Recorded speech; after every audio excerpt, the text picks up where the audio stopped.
আসসালামু আলাইকুম এভরিওয়ান। এক সমুদ্র প্রেম গল্প লিখেছেন নুসরাত সুলতানা সেজুদি। পর্ব 1।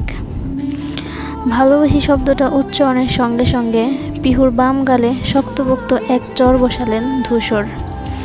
মেয়েটার কান মাথা গাল ঝিমঝিম করে উঠল। ভো ভো করে ঘুরল সমগ্র পৃথিবী। হতবাক হয়ে চাইল সে। ধূসর রক্তাক্ত দুই চোখ নিবদ্ধ ওর উপর। ক্রোধে ফুঁসছে চোখ নাক। এই 17 বছরের জীবনে কোনোদিন মার না খাওয়া পিউ আজ যেন বাকরুদ্ধ। মস্তিষ্কে প্রতিটি নিউরনে বাজছে, ধূসর ভাইয়া আমাকে চর মারলেন। রৌদ্রমূর্তি ধারণকারী ধূসর ভাইয়াকে দেখে পিহুর অন্তরাত্মা শুকিয়ে যাওয়ার জোগাড়। মানুষটা সুবেগ সুদৃষ্টি হস্তে কোনোই চেপে ধরেছে ওর। ধরিকৃত সবটুকু ক্রোধ কণ্ঠে ঠেলে বলল, খুব সাহস বেড়েছে তোর, তাই না? এতটা নির্লজ্জ হয়েছিস যে আমার সামনে দাঁড়িয়ে এইসব বলতে জিভে আটকালো না? ধমকে পিহুর ছোট দেহ কম্পিত, থরথর করে হাত পা কাঁপছে, অথচ তাও ভীষণ কষ্টে সাহস জুগিয়ে বলল, আমি কি করব? আপনিই তো সত্যিটা শুনতে চাইলেন। ধূসরের হাত বাঁধন দৃঢ় হলো আরও। বড্ড শক্ত করে চেপে ধরল ওকে। পিহু ব্যথায় মুচড়িয়ে উঠল, ছাড়ল না, তোয়াক্কা দেখালো না। উল্টো রেগে আগুন হয়ে বলল, তোর জিভ টেনে ছিঁড়ে ফেলবো। পিউ, তুই আমাকে চিনিস না। ভবিষ্যতে তোর মুখ থেকে এসব যেন না শুনি। পিউ দমে গেল না। দমে যাবে বলে কি এতটা ঝুঁকি নিয়েছে? হেরে যাওয়ার পাত্রী সে নয়। ভয় পেলেও নিচু কণ্ঠে বিরোধিতা করল, কেন বলবো না? আমি কি কাউকে ভালোবাসতে পারি না? আমাকে ভালো লাগতে পারে না কারো? আপনি বা কেন এত রিয়াক্ট করছেন? আপনি বুঝি কাউকে ভালোবাসেন না? ধূসরের মোটা ভ্রুযুগল শিথিল হলো সহসা। স্পষ্ট বোঝা গেল তার বদলে যাওয়ার অভিব্যক্তি।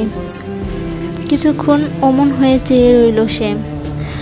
পরপরই শক্ত চিবুক দাঁত খিচে বলল, এক থাপ্পড় মেরে তোর সব দাঁত ফেলে দেব বেয়াদব। তোর বয়স কত? ভালোবাসা কি বুঝিস তুই? পড়াশোনার নাম করে কলেজে গিয়ে এইসব করিস? ওকে ফাইন, তোকে তো আমি পরে দেখছি। আগে দেখে আসি তোকে প্রেমপত্র দেওয়ার সেই সাহসী আশিককে।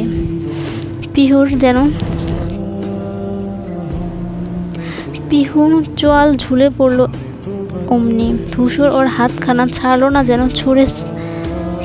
যেন ছুড়ল। রুক্ষ সূক্ষ্ম চাউনি নিক্ষেপ করে গড়গড়িয়ে ঘর ছাড়ল তৎপর। এদিকে আতকে ঘাম ছুটে গেল পিহুর।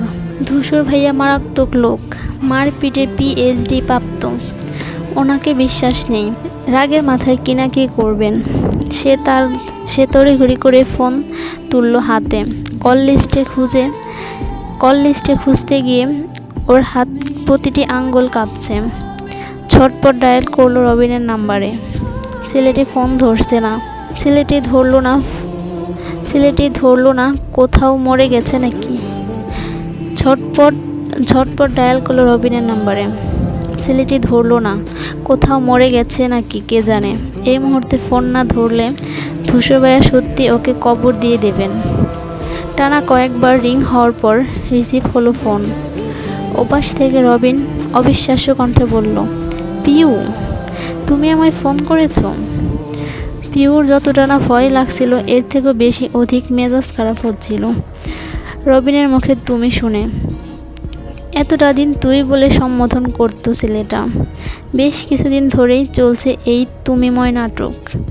পিউ খুব তাড়াহুড়ো করে জিজ্ঞেস করলো, কোথায় আছিস তুই? কেন, দেখা করবে নাকি? চুপ কর। এই মুহূর্তে যেখানে আছিস পালা। কোথায় গিয়ে লুকিয়ে পড়। একটা কাজ কর, সেলুনে গিয়ে বসে থাক। এটা সেফ জায়গা। রবিন ভ্রু কুঁচকালো। আগা মাথা না বুঝে বলল, কেন, কি হয়েছে? লুকাতে যাব কেন? পিউ হাই হতাশ করলো।